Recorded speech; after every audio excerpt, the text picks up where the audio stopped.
एक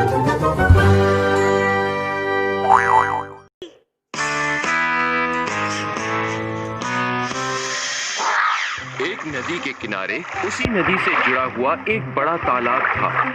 उसी में 3 मछलियों का झुंड रहता था। उनके नाम थे सुमा, नीमा और रीमा। सुमा बुद्धिमती थी, नीमा चालाक और रीमा बिल्कुल बुद्धू। एक दिन शाम को मछुआरे नदी में मछलियां पकड़कर घर जा रहे थे। बहुत कम मछलियां उनके जालों में फंसी थीं, इसलिए उनके चेहरे उदास थे। आज भी जाल में कितनी कम मछलियां फंसी हैं। इतनी बड़ी नदी और इतनी कम मछलियां, ये कैसे हो सकता है? अरे देखो, कितने सारे मछलीखोर पंछी। पर यहाँ इस नदी में तो इतनी कम मछलियां हैं, फिर ये इतने मोटे ताजे कैसे हो रहे हैं? ये मछलीखोर पंछी कहाँ से आ रहे हैं? इन सबकी चोंच में तो मछलियां दबी हैं और हमारे जाल खाली है। चलो चल कर देखें। दोस्तों, लगता है झाड़ियों के पीछे नदी से जुड़ा तालाब है, जहाँ इतनी सारी मछलियां पल रही हैं। हाँ, मुझे भी ऐसा ही लगता है। चलो देखें चलकर। ये देखो तालाब, लगता है घास और झाड़ियों में घिरा होने के कारण ये हमें कभी नजर ही नहीं आया। लगता है सारी मछलियाँ यहाँ आकर रहती हैं। अंडे देने के लिए नदी की सभी मछलियाँ यहाँ आती होंगी। यहाँ हमें ढेर सारी मछलियाँ मिल जाएंगी। अब तो शाम होने वाली है, कल सुबह ही आकर यहाँ जाल डालेंगे। तुमने मछुआरों की बात सुनी क्या? अब हमारा यहाँ रहना खतरे से खाली नहीं है। खतरे की सूचना हमें मिल गई है। समय रहते अपनी जान बचाने का उपाय करना चाहिए। मैं तो अभी भी इस तालाब को छोड़कर नहर के रास्ते नदी में जा रही हूँ। उसके बाद मछुआरे सुबह आए, जाल फेंके, मुझे क्या, तब तक मैं तो बहुत दूर निकल जाऊंगी। तुम्हें जाना है तो जाओ, मैं तो नहीं आ रही। अभी खतरा आया कहाँ है जो इतना घबराने की जरूरत है।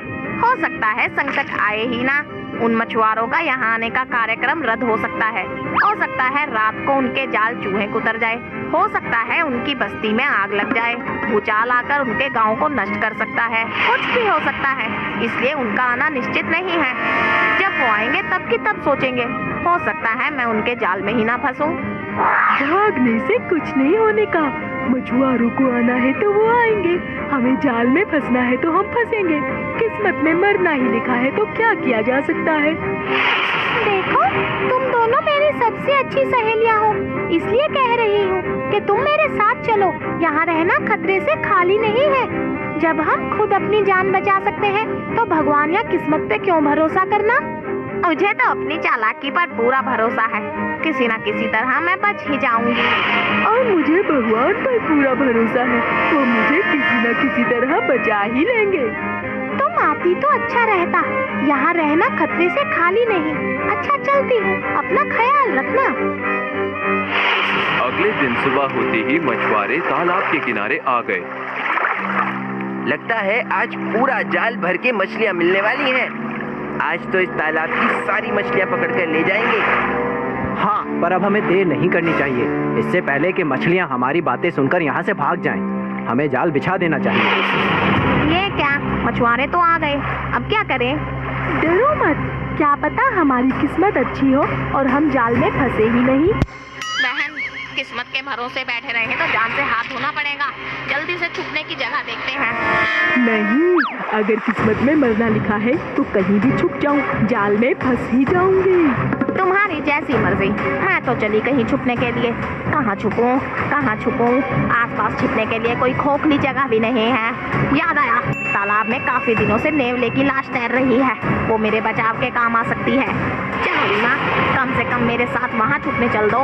नहीं, मैं तो यही रहूंगी, तुम ही जाओ डर के।